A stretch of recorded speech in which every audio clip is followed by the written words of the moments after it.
राधे राधे साथियों। आज हम पढ़ने जा रहे हैं संसद, जो हमारे संविधान का एक इम्पोर्टेंट चैप्टर है। संसद संसद का जो उल्लेख आर्टिकल 79 में किया गया है, इसके दो सदन होते हैं, लोकसभा और राज्यसभा। लेकिन हम अगर अंग की बात करें तो इसके तीन अंग होते हैं, लोकसभा, राज्यसभा और राष्ट्रपति। लोकसभा इसका उल्लेख आर्टिकल 18(1) में किया गया है और राज्यसभा का उल्लेख आर्टिकल 80 में किया गया है। अगर हमें ऐसे याद नहीं होता तो इसके लिए सरला सरला एक ट्रिक है, इससे पता चल जाएगा कि ये पहले संसद आएगी जो 79 में, और राज्यसभा आएगी जो 80 में, और लोकसभा आएगी जो 81 में। उसके बाद में हम देखते हैं कि जो ये लोकसभा है और राज्यसभा है, तो सबसे पहले राज्यसभा का गठन किया गया था। इसका गठन कर दिया गया था 3 अप्रैल को कर दिया गया था इसका गठन 1952 में। लेकिन इसकी जो प्रथम बैठक हुई थी वो हुई थी 13 मई 1952 को, जबकि लोकसभा का जो गठन किया गया था 17 अप्रैल 1952 को किया गया था, और इसकी प्रथम बैठक सेम डेट को हुई थी 13 मई 1952 को हुई थी। लोकसभा जो आर्टिकल 81 में है, इसको निम्न सदन बोलते हैं, जबकि राज्यसभा को उच्च सदन बोलते हैं। और ये लोकप्रिय सदन है, और ये राज्यसभा बड़े बूढ़ों का सदन है। लोकप्रिय और लोगों का समूह है, और ये राज्यों का समूह है। ये सदस्यों का इसमें जो निर्वाचन होता है लोकसभा में, वो प्रत्यक्ष होता है वोट डाल के, जबकि इसमें अप्रत्यक्ष होता है और खुली प्रणाली से होता है। उसके बाद में हम आगे देखेंगे कि जो लोकसभा है, लोकसभा के कुल सदस्य 543 कुल सदस्य, लेकिन अधिकतम इनके कितने कितने हो सकते हैं? अधिकतम 550 हो सकते हैं। और जो पहले ये कितने थे? 552 थे, और ये पहले कितने थे? 545। अब आप सोचेंगे कि दो सदस्य क्या, तो 104वां जो संविधान संशोधन हुआ था उसके तहत 2 एंग्लो इंडियन उनका पद अब समाप्त कर दिया गया है, इसलिए अब 543 और 550 सदस्य हैं। अधिकतम 550 और कुल सदस्य 543। वैसे ही जो कुल सदस्य इससे राज्यसभा में 245, अधिकतम सदस्य 250 हैं। और ये कुल सदस्य, इनमें से जो 12 सदस्य हैं वो है ना मनोनीत किए जाते हैं राष्ट्रपति के द्वारा। किस क्षेत्र में किए जाते हैं? साहित्य, कला, विज्ञान, इन क्षेत्रों में ये सदस्य मनोनीत किए जाते हैं। उसके बाद में अगर इसके सदस्यों को जो चुनाव की आयु देखी जाए तो 25 वर्ष होगी, इसके सदस्यों की 30 वर्ष होगी। इसका कार्यकाल 5 वर्ष का होता है, और इसको कभी भी भंग कर सकते हैं। अगर राष्ट्रपति चाहे तो इसे भंग कर सकता है, जबकि यह एक स्थायी सदन है, इसे भंग नहीं किया जा सकता। उसके बाद में सदस्यों का जो कार्यकाल, ये लोकसभा का कार्यकाल है और सदस्यों का कार्यकाल 5 वर्ष का होगा, जबकि इसके सदस्यों का कार्यकाल 6 वर्ष का होगा, क्योंकि इसमें 1/3 सदस्य 2 वर्ष में पद बदलते रहते हैं। यानी 1/3 सदस्य हट के दूसरे 1/3 सदस्य वापस इसमें आ जाते हैं 2 साल के अंदर।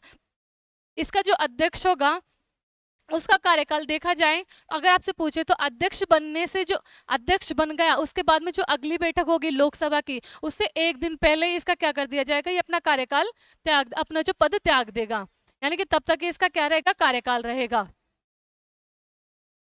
इसके बाद में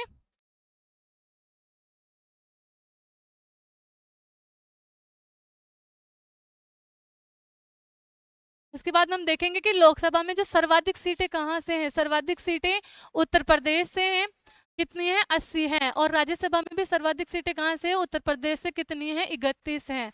और राजस्थान से कितने सदस्य जाते हैं? तो 25 जाते हैं। और इससे राजस्थान से इसमें कितने जाते हैं? राज्यसभा में 10 जाते हैं। ऐसे करके टोटल करके 35 सांसद अपने यहाँ राजस्थान से जाते हैं।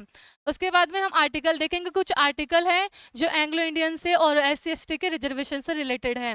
तो अनुच्छेद जो 330 है, इसमें लोकसभा में SC/ST और ST को आरक्षण दिया गया है। OBC और महिलाओं को नहीं दिया गया है, लेकिन SC/ST को दिया गया है। और ये आरक्षण जब ये 104वां संविधान संशोधन करके 2030 तक इसको 10 वर्ष के लिए और बढ़ा दिया गया है।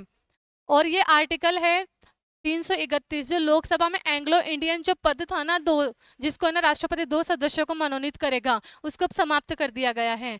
वैसे ही जिस प्रकार इसमें लोकसभा में, वैसे ही विधानसभा के अंदर SC/ST के लिए क्या दिया गया है? आरक्षण दिया गया। और इसमें भी एक एंग्लो इंडियन जो पद को मनोनीत किया जाता था वो अब समाप्त कर दिया गया है। उसके बाद में अब देखते हैं कि राज्यसभा के अंदर जो अध्यक्ष होता है वो सभापति होता है, इसके अंदर स्पीकर होता है।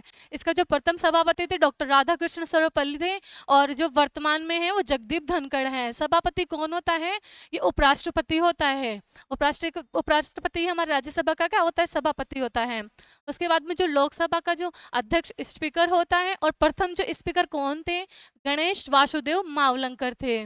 वर्तमान में कौन है, ओम बिरला है जो कोटा बूंदी से क्या है, सदस्य हैं। और वर्तमान में कौन सी लोकसभा चल रही है, 17वीं लोकसभा चल रही है। और प्रथम महिला पूछे तो प्रथम महिला अध्यक्ष कौन थी, मीरा कुमारी थी। उसके बाद में हम देखते हैं कि राज्यसभा के अंदर कुछ विशेष शक्तियां, तो राज्यसभा के अंदर आर्टिकल 294 और 312 के अंदर इसको विशेष शक्तियां दी गई हैं, जिसमें राज्य सूची के विषय पर संसद कानून बना सकती है। यानी कि विषय तो किसका है, राज्य सूची का, लेकिन कानून कौन बना सकती है, ये बना सकती है संसद। लेकिन इसकी शक्ति किसको प्राप्त है, राज्यसभा को ही प्राप्त है। जब वो हस्ताक्षर करेगी तभी बना पाएगी। और ये अनुच्छेद जो 312 इसमें अखिल भारतीय सेवाओं का सर्जन कौन करेगी, राज्यसभा। कौन कौन सी होती है अखिल भारतीय सेवाएं, आईएएस होती है, आईपीएस होती है और आईएफएस होती है। ये हमारी अखिल भारतीय सेवाएं हैं। उसके बाद में हम कुछ आर्टिकल देखेंगे जो इनसे रिलेटेड हैं। आर्टिकल जो 81 है, लोकसभा का गठन, यानी लोकसभा किस में होगी, तो आर्टिकल 81 में जो ये दिया गया है कि लोकसभा का गठन किया जाएगा। और 82 के अंदर लोकसभा के सदस्यों का निर्वाचन क्षेत्र कि कहाँ से आएंगे और कैसे आएंगे, तो वो जो निर्वाचन होता है उनका वो जनसंख्या के आधार पर होता है और एक क्षेत्रफल के आधार पर होता है। जो जनसंख्या है वो किसके आधार पर, जो 84वां संविधान संशोधन 2001 के तहत ये निर्धारित किया गया था कि 1971 की जो जनसंख्या है उसके आधार पर क्या किया जाएगा, जनसंख्या का निर्धारण करके यहाँ पर क्षेत्रों से सदस्य निर्वाचित किए जाएंगे। आर्टिकल 83 के अंदर कार्यकाल लिखा हुआ है। हमारे संविधान के अंदर जो राज्यसभा और जो लोकसभा है उनका अलग अलग नहीं लिखा हुआ है, संसद का कार्यकाल लिखा हुआ है जो आर्टिकल किसके अंदर है, 83 में है, तो ये अलग अलग नहीं है। उसके बाद में 84 में देखते हैं सदस्यों की योग्यता है कि वह दिवालिया न हो, भारत का नागरिक हो, उसकी जो आयु जो ये सब इसके अंदर आ जाएगा। फिर आ जाएगा आर्टिकल 85, इसमें लोकसभा भंग, क्योंकि लोकसभा को भंग कर सकते हैं लेकिन राज्यसभा को नहीं कर सकते, और ये भंग करेगा कौन, राष्ट्रपति। धन्यवाद।